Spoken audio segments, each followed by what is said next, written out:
คนเห็นนี่แล้วเนาะนี่พี่น้องมันออกพงปีตัวเขียวๆงามๆนี่เนาะให้พี่น้องบ่ฮู้ว่าบ้านพี่น้องมันสิออกหรือบ่เนาะแต่บ้านค่อยนี่ออกแล้วได้นี่ดูแซ่บๆเลยทุกคนนี่ทุกคนตัวงามเลยเนาะเขียวๆมึมนี่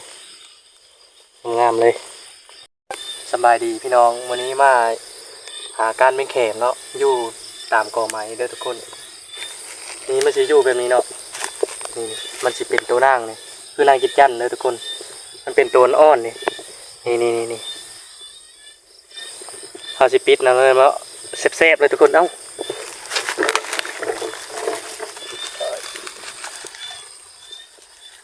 นี่เขาจะใส่กระตุกนี่เลยทุกคนนี่เข้ามาเห็นนี่แหละตัวนี้เนาะทุกคนมันจะอยู่ตามเบอร์ไม้กระยู่นี่เนาะ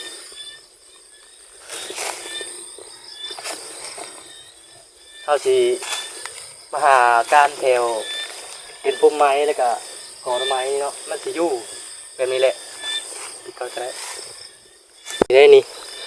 มันเป็นหน้าอย่างเงี้ยทุกคนเนาะมันอยู่ตามกอไม้ไผ่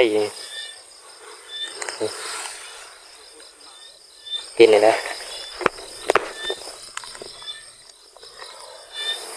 เอาซิเซอร์ใส่กระตุกก็ได้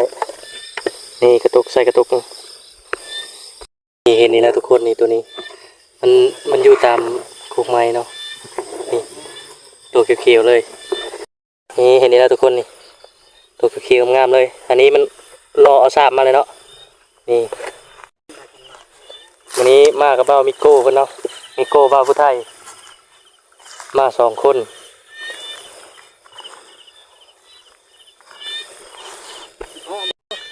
เบ้ามิโก้เห็นแล้วพี่น้องโอ้หอยตรงแต่งเลยนี่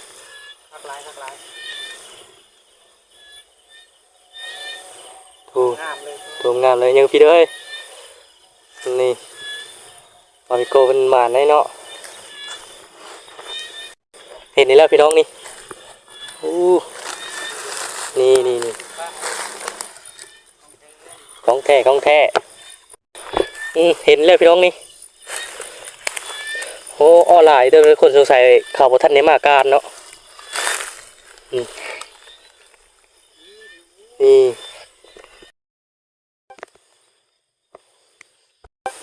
นี่พี่น้อง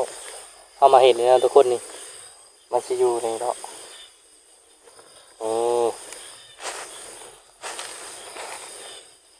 นี่นะพี่น้องมันจะอยู่6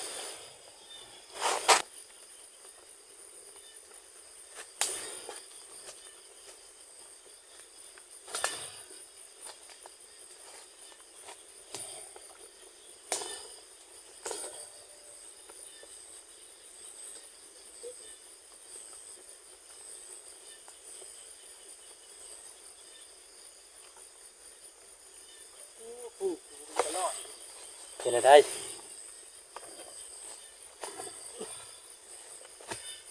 เบิร์ดคอยลง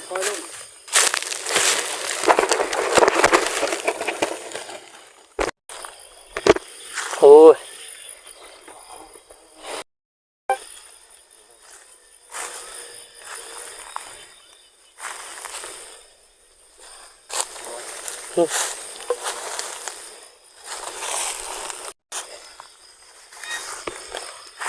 บ่เห็นเนาะมาทางนี้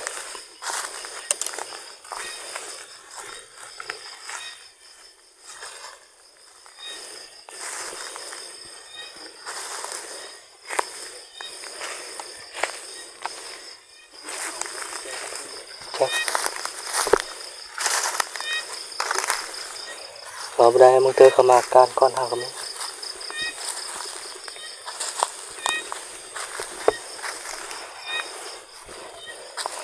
นี่เนาะมันเป็นนางน้อยมันนะทุกคนนี่เ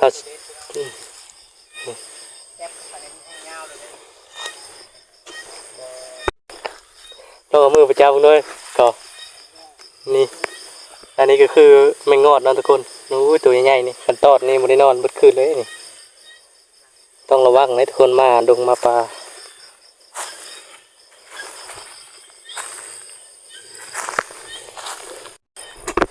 เบา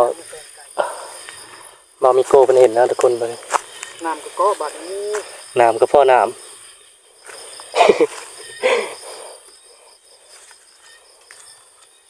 จักดึงจักจ่องแล้ว ตอนนี้เริ่มเห็นแล้ว ตัวนึง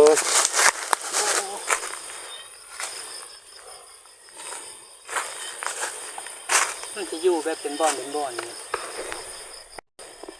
นี่ทุกคนทำมาพบนี่เนาะเบามิโก้เห็นกี่นี่มานี่ห้ามาเห็นตอนนี้นี่มันอยู่นิ้วนางเลยมันสิอยู่ตามป่าเนี่ยทุกคนนี่เป็นเฮือหน้าเนาะเขายอดเขา